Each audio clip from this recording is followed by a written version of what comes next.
Okay, so now that I have you totally depressed about all the things that you cannot post to the state Facebook page, let's talk about the things that you can and should be posting. And the options here are seriously limitless. So if you feel like the few things that I instructed against in the last segment are going to cramp your style, think again, there are plenty of amazing ways to utilize the state Facebook pages. So I just wanted to brainstorm some of the things that I've been able to do at the national level that have worked really well and some things that I would love to see at the state level. So first off, I think the most important thing to emphasize here is that really we want these pages to be all about you guys working within the state, and we really would love to see more state-specific messaging.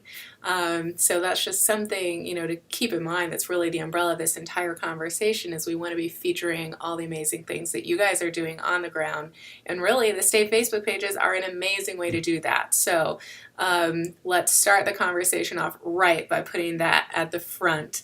And so I guess a few really, I think, great ways to utilize the page under that umbrella is to first off emphasize and share your victory stories. People love hearing about progress with the Convention of States project. Whenever we share something like that on our national pages, they go crazy. Whether it's sharing a committee victory or some other legislative victory. I mean, if the state passed, goodness knows that's going to go viral like instantly. So sharing those victory stories, whatever they may be, whether it's showing a rally that you're having, or sharing other success stories like we've brought on 5 new district captains this week, or hey, we're making a lot of progress in this different area, or here we're meeting with legislators. I think it's really amazing when you can give people tangible examples of ways that Convention of States is going to bat for them to defend their liberty. So however you can think of some creative ways to tie that in to what you're posting, that always does really well. So just be mulling that over as you're thinking about different things to be posting, and think about ways that you can be showing progress, either progress within the state or updates. Status updates do really well. And you can do that in a lot of different areas, whether it's, where you're at in this legislative season. We're looking to file in the next couple weeks, and here's what you need to be doing to help us. Or so we've filed now, and now we're at this point. Or maybe it's grassroots goals, like announcing that and saying, one of our goals is to have district captains in every single state house district, and here's how close we are to that number. And the more specificity you use, the more people will really react to that. I've found that in fundraising that we've done for Convention of States, giving a specific goal is a huge part of being able to reach that goal, because if people know, like in fundraising, if your goal is to raise $10,000 this week, if you say that goal, someone's going to want to help you meet it. But if you just say, hey, we need to raise a lot of money this week, people are not really that inspired by that. So setting a specific goal, and the same is true with recruiting. We've done for our national emails, we found that whenever we really emphasize, hey, we need this specific position filled in this state, and kind of go through the list that way, we get a lot of people responding. And even in, let's say we need a new digital marketing coordinator in Pennsylvania. If we say that, it oftentimes will even inspire people to apply for that position in other states. So don't be afraid to use specificity, as long as it's information that you're okay with the general public knowing. So that's something to probably talk to your state director or your regional director about, especially when it comes to legislative stats. There are times when you don't want to share that information with the public and you want to keep it more under the radar. So keep that in mind and use discretion with what you're sharing. But being able to give those tangible examples is really powerful.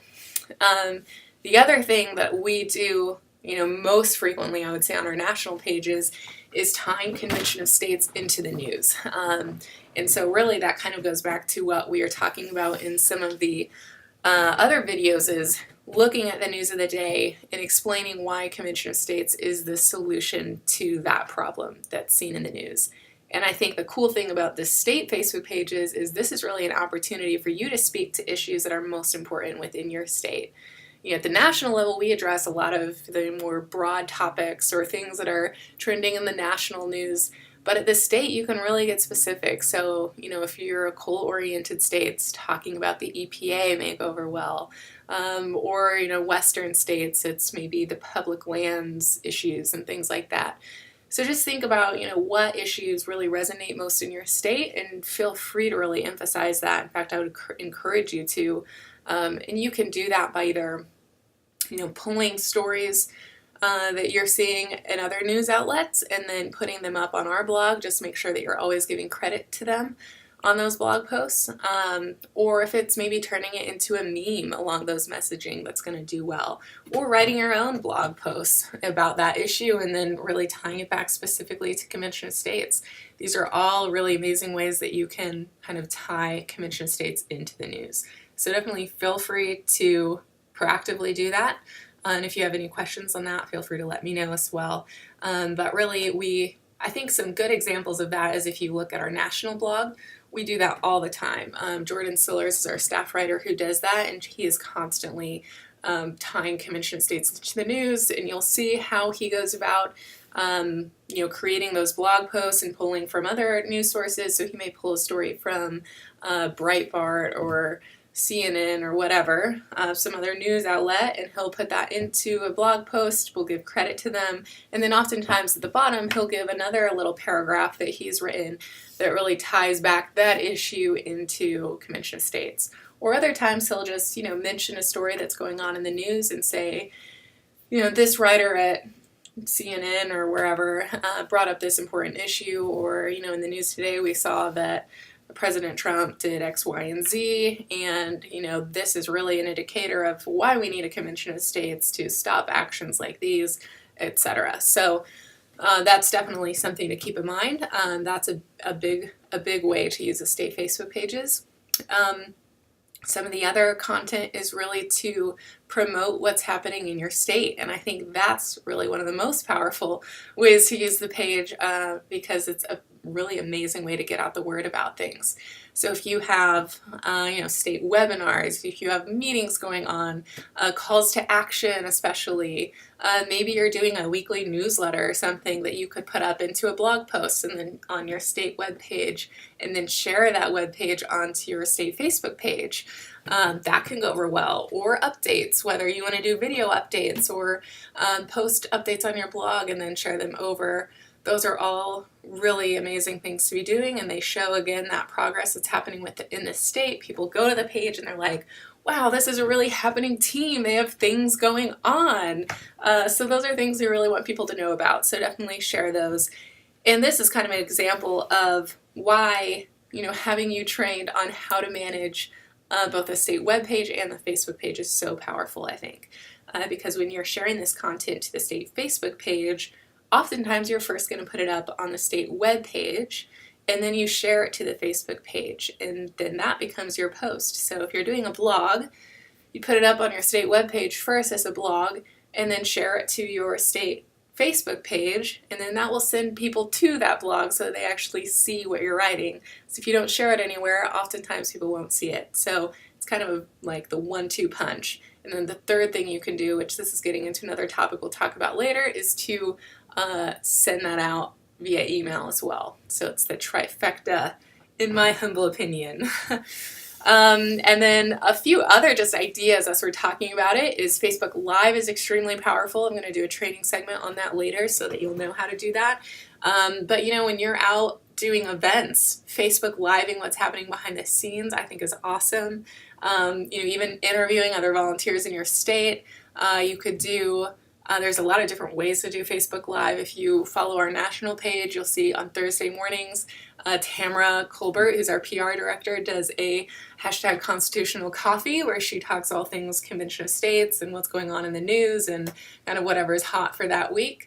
And those go over amazingly well. And I would definitely recommend watching that video or her updates as kind of an idea for what you could do with Facebook Live. But we've also done them for behind the scene looks at different events that we've been doing, like when we did the simulated Convention of States in the fall. We did some Facebook Live there that did incredibly well. I think we got a couple million views on some of those videos. So definitely think creatively about how you can use it. I even think it would be great to get, your state director, or maybe you want to do it yourself, and give a state update about what's happening. People eat this stuff up. It seriously boosts engagement like crazy, and I'm a big, big fan of Facebook Live. So that's something to think about. Put that in your mind now and start brainstorming, and we'll talk more about the how to do it later on.